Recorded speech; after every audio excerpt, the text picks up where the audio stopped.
All right, new day and another laptop that needs to be saved, and this time we have an Inspiron 13-inch 2-in-1 where it bends all the way back. This customer said that this laptop no longer charges off the charger, and so he took it to a repair shop and they said that it was going to be unrepairable. So they just removed the SSD and he was just going to donate it for recycling. And then he stumbled upon my YouTube channel and said, oh, I'll just send it in and see if we can get it fixed. So let's take a look at it together and see if we can get this figured out. All right, so I usually don't repair Inspirons because they don't cost that much. It's usually cheaper just to replace the motherboard. But this machine, we were looking and the motherboard's actually quite expensive at this point, about $400 to $500. So I think it's just because it's kind of a rarer machine. We'll see if we can get this thing fixed. First thing we want to try and see if it turns on.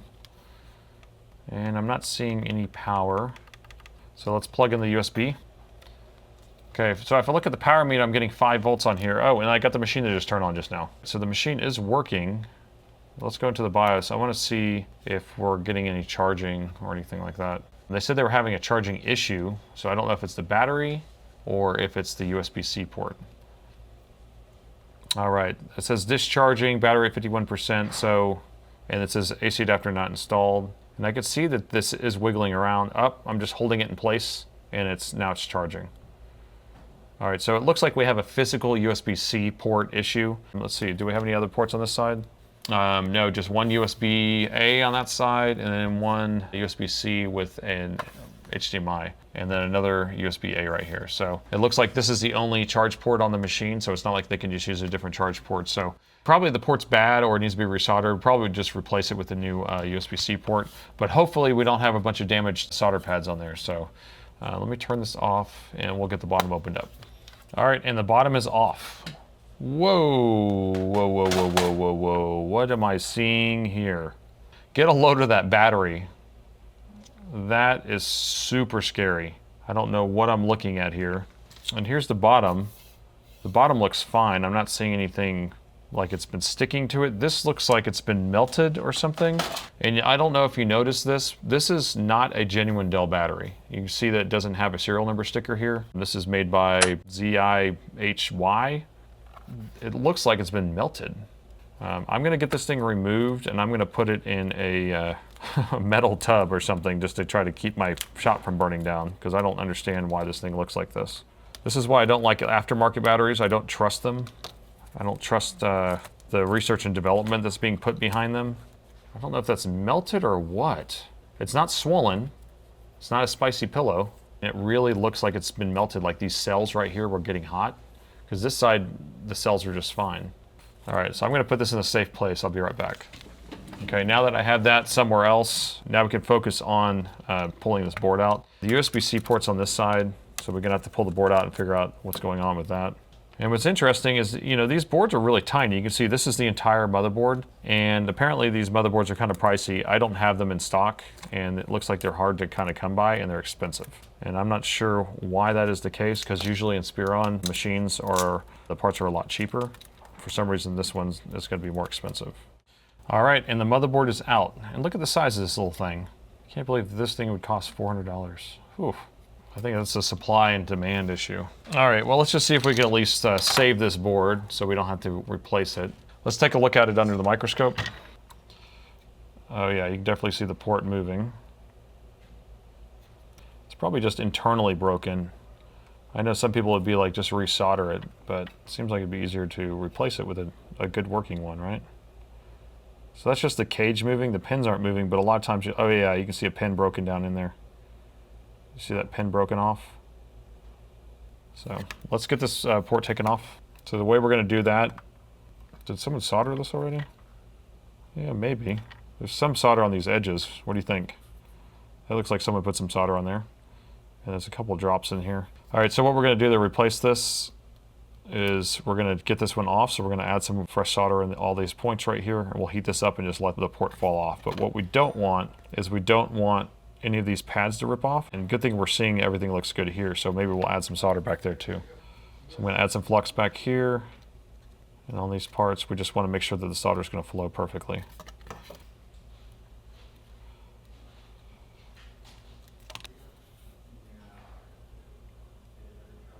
All right, we're just gonna pretend these, try to get some solder on here.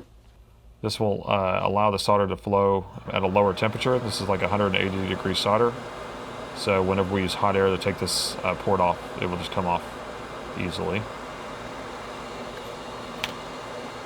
And we'll see what we can do here. I don't know if I can put any solder back here, but what we want to make sure is that we don't rip a single pad off of here. So we're just going to add that. Oh, those pins are just falling off. I'm just touching them, they're falling off. Okay, so I just added some solder back there too. Let's go ahead and heat this and see if we can get this to come off. So I'm going to use high heat at 450 degrees Celsius, about 60% air. We're not trying to save this port, so it doesn't matter if it melts a lot, but we just want to make sure that these pads right here melt. We should be able to just lift this thing right off of here. There we go. So we got it off. And look, there's some pins, broken pins right there. All right. So now we'll clean this up. We need to get all the solder out of these holes. I actually can still see there's a pin in this hole right here. So we need to get that pin out of there. And is there another one here? Yeah, there is. So let me get that one out of there.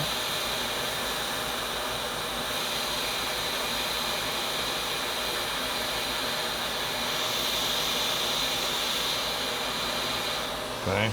We can look at how bad this port is. So this whole back row is all supposed to be surface mount. They're all broken off. And then there should be a few through holes. Yeah, that one's broken off, that one's broken off. So most of these are all disconnected. I'm surprised the thing even charged when you put it at a certain angle. So I'm gonna raise this board up a little bit. I'm gonna put it on a pair of pliers here. The reason why is because my silicone pad starts getting really hot and starts swelling when I put all this heat on there. But we're gonna need to clean the rest of the solder out of here, so I need to make sure that it's high enough off of the ground there.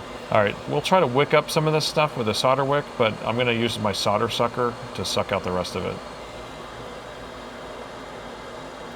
So we'll see what we can get out with this. If this doesn't work, we'll solder suck it. All the smaller holes, we definitely have to use the sucker.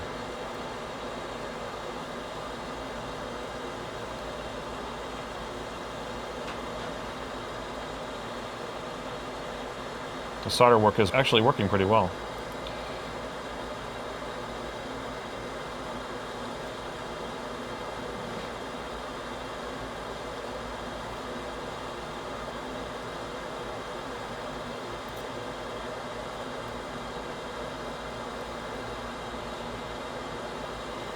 Okay, let's try it a little bit more.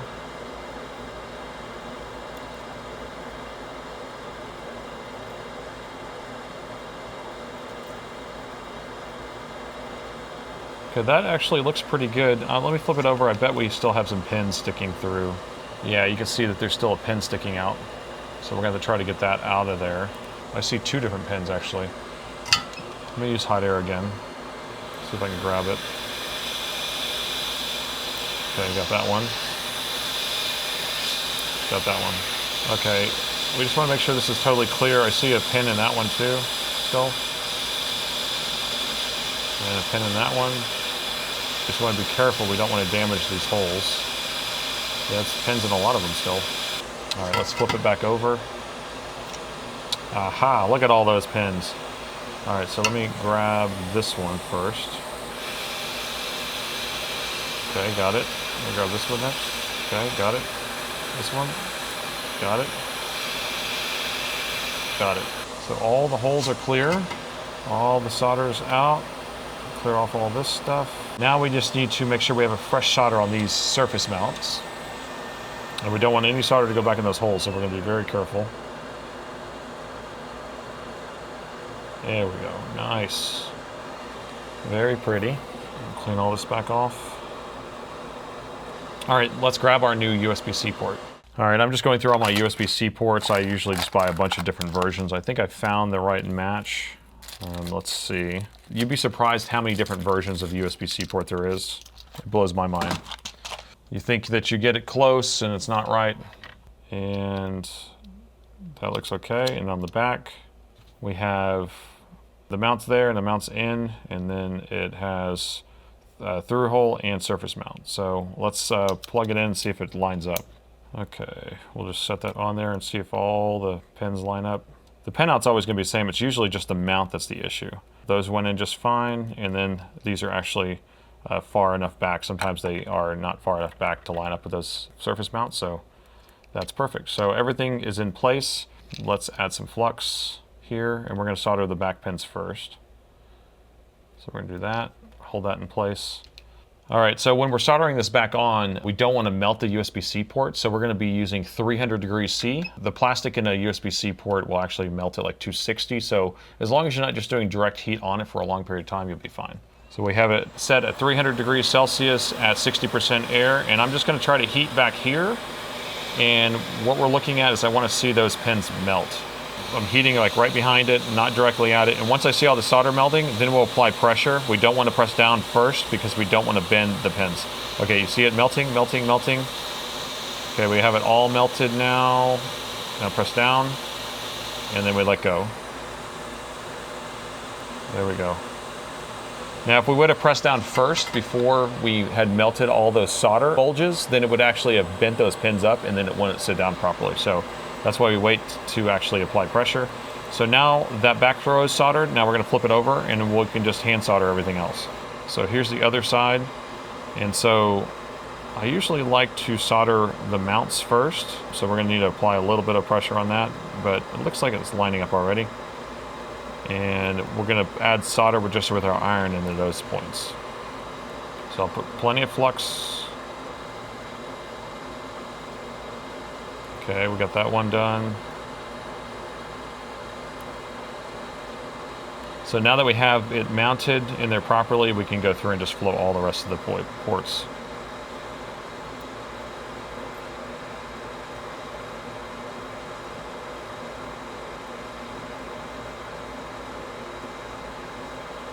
And you see how it started bubbling up? I didn't have enough flux right here, because you want to have enough flux so it will flow. And that's how you can tell, because it should flow right down into the hole.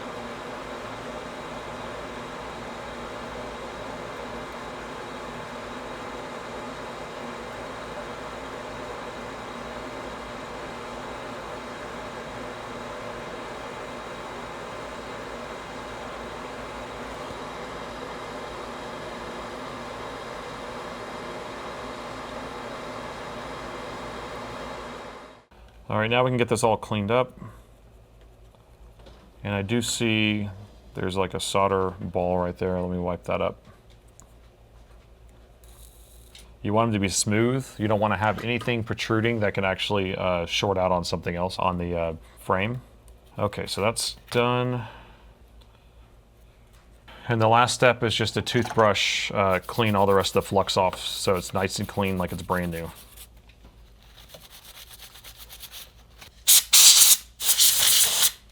There you go, a happy little USB-C port. It's like nothing happened. So let's plug in the power. Let's just see what it does. We want to see if it automatically starts pulling 20 volts, which it's doing, and it should start powering on. Or maybe it won't because it needs a battery on these machines. But it is negotiating the 20 volts, which it wasn't doing. Oh yeah, we have a power light here, and it's pulling 1 amp. Yep, that's heating up. So that's it, and it's actually nice and firm. Let's get this reassembled and we can do a full test. All right, got the motherboard installed. I am not reinstalling that battery. I'm gonna try to see if they will buy a new battery, but let's see if the laptop turns on with no battery in it. And 20 volts, watch it. Come on, there we go. Pulling 0.9, 1.2. Are we gonna get a Dell screen? Are we gonna get the Dell screen? That's the question. All right, 0.07, it shut back off. So it is going through a CMOS reset, so I'm hoping that it will actually turn on in post. All right, perfect. All right, let's go into the BIOS real quick. Boom. All right, AC adapter is detected and the port is very tight. So that wraps it up on this one. I'm gonna talk to the customer about replacing that battery, but other than that, this laptop's all fixed up. I'd love to know your thoughts on this one, and thanks for watching. I saved another laptop!